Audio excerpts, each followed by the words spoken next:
বিদেশ থেকে দেশে যে কলগুলো আসে সেই কলগুলো কীভাবে যুক্ত হয় এবং আপনি কী করে আপনার স্বজনদের সঙ্গে কথা বলেন সেই পুরো বিষয়টি আজ আপনাদেরকে জানানোর চেষ্টা করবো। আমার প্রতি সেকেন্ডে এখানে এখন 48 দেখাচ্ছে, আমার নাম্বারটা চেঞ্জ হচ্ছে, 122 আছে। বিদেশ থেকে যখন একটি কল সরাসরি আমাদের ফোনে চলে আসে, আমরা মিলি সেকেন্ডের মধ্যে কলটা রিসিভ করি এবং আমাদের যে আত্মীয় স্বজন রয়েছেন বিদেশে থাকে তাদের সঙ্গে আমরা কথা বলি। কিন্তু একটি কল আসতে যে কতগুলো প্রক্রিয়া ফলো করতে হয় সেটি দেখলে আপনারা অবাক হবেন এবং আপনার দেখে মনেই হবে না যে এত কম সময়ের ভেতরে এতগুলো প্রক্রিয়া শেষ করে কি করে একটি ফোন আপনার ফোনে আসে এবং আপনি কথা বলেন। বিদেশ থেকে কল করার পরে আমাদের কাছে যে কলটা আসে সেটার কি কি প্রসেস থাকে মাঝখানে আসলে আমাদের নর্মালি একটা ফরেন ক্যারিয়ার থেকে বা ফরেন থেকে যখন কেউ কল করে দেশে, সেখানে আপনার একটা আইপিএলসি বা আইটিসি থ্রু দিয়ে আমাদের এখানে অনেক মার্কস আছে, সুইচ হয়ে L3 সুইচ হয়ে দেন আমাদের একটা সাবস্ক্রাইবার বা এএনএস জিবি বাঙালি রবি তাদের এখানে যায়।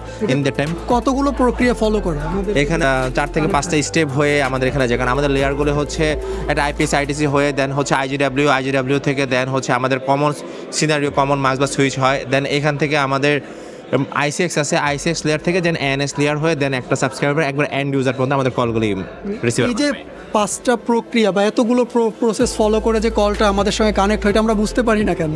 আসলে আপনারা যখন কল হয় খুব উইদিন সেকেন্ড, বা আমরা যখন একটা কল জেনারেট হয়, একটা ডায়ালার যখন কল হয় উইদিনে শর্ট টাইমের ভিতরে কয়েক সেকেন্ডের ভিতরে আসলে এই প্রসেসগুলি কমপ্লিট হয় এবং এই প্রসেসগুলি কমপ্লিট হওয়ার জন্য ব্যাকহ্যান্ড আসলে আমরা বাংলাদেশে যারা ইঞ্জিনিয়ার আছি তারা নিরলস পরিশ্রম করে যায়। ইভেন আমাদের বন্ধ ঈদ সব কিছুই আমরা চেষ্টা করি, ইভেন কোনো গভর্নমেন্ট ক্রাইসিস মুভমেন্টও আমরা আমাদের দিক থেকে শতভাগ চেষ্টা করি এটাকে আমরা আসলে নিরবিচ্ছিন্ন সংযোগ দেওয়ার জন্যই। বিদেশ থেকে যে কলগুলো আসে বাংলাদেশে, এটা কি সরাসরি আমার ফোনে আসে না? না, সরাসরি আসে না, অনেকগুলি ভায়া হয়ে আসে, টেকনিক্যাল অনেকগুলি থাকে। ইভেন আসলে ডোমেস্টিক যে কলগুলি করে তার আসলে এত ডিটেলস থাকে না, শর্ট ওয়েতে যেমন একটা টেকনিক্যাল অ্যাপার্ট থাকে। বাট বিদেশের জিনিসটা হচ্ছে আমাদের তো আসলে বাইরের সাথে কানেক্টেড হতে গেলে অনেকগুলো লেয়ার থাকে, এই লেয়ারগুলি হয়ে মনে 4-5টা স্টেপ হয়ে দেন আমার আসলে ইউজার পর্যন্ত আসে। তো সুতরাং কয়েকটা টেকনিক্যাল অ্যাপার্ট অফ দিস হয়ে দেন আমাদের সাথে আসলে কানেক্টিভিটি হচ্ছে। এটা হতে সময় কতক্ষণ? এইটা হতে আসলে যদি আমি ধরে একটা কল কানেক্ট হতে নর্মালি আপনার 18 থেকে 20 সেকেন্ডের মতো সময় লাগে ফুল কানেক্টিভিটি হতে।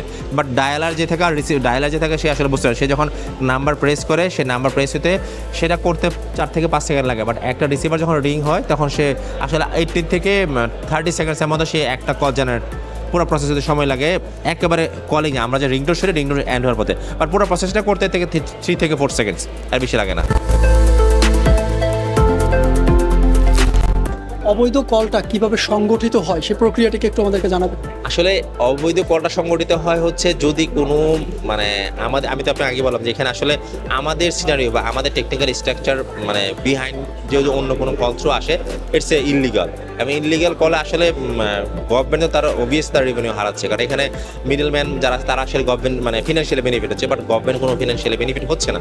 তো আসলে আমাদের যে সিনারিও আছে তার বাইরে যদি কোনো কিছু হয় তাহলে হয়। আর একটা ইজি জিনিস হচ্ছে একটা ইললিগাল ভিআইপির ক্ষেত্রে আমরা আরও ইজিলি আমরা শর্টেজ করতে পারি। দেখেন একটা মোবাইল কোম্পানি বা একটা সিম যদি শুধু ইনকামিং কলই আসে শুধু, বাট আউটগোয়িং কল না থাকে, তাহলে আমরা বুঝতে পারি it's a easy to find out this is illegal VIP shorted this number.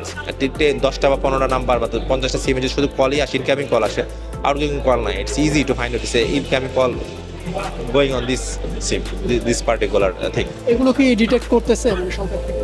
হ্যাঁ, সরকার থেকে চেষ্টা করতেছে এবং সরকার সেই ব্যাপারে বিটিআরসি বাংলাদেশ টেলিযোগাযোগ নিয়ন্ত্রণ কমিশন সেই ব্যাপারে খুব চেষ্টা করতেছে এবং তারা কোনো ইনফর্ম হলে আমাদেরকেও আমরা জানাচ্ছি, তারাও আমাদেরকে বলতেছে। আমরা আইএফও বিটির সাথে একসাথে কাজ করার চেষ্টা করতেছি, বিটিআরসি আমাদেরকে যতটুকু পারে সহায়তা করার চেষ্টা করতেছে। দর্শক, এতক্ষণ আপনাদের জানানোর চেষ্টা করছিলাম এক্সপার্টদের মাধ্যমে কী করে বিদেশ থেকে একটি কল এসে আপনার ফোনে কানেক্ট হয় এবং কতগুলো প্রসেস ফলো সম্পূর্ণ করে আপনারা সেকেন্ডের মধ্যেই কথা বলেন আপনাদের প্রিয়জনের সঙ্গে। কী করে বৈধ উপায়ে একটি কল সংগঠিত হয় এবং অবৈধ উপায়ে কী করে একটি কল সংগঠিত হয়। দর্শক, এই সচেতনতা বৃদ্ধির জন্যই এখানে স্টল দিয়ে এই এক্সপার্ট মানুষগুলো সবাইকে সচেতন করার চেষ্টা করছে। সাকিব হাওলাদার, RTV, ঢাকা।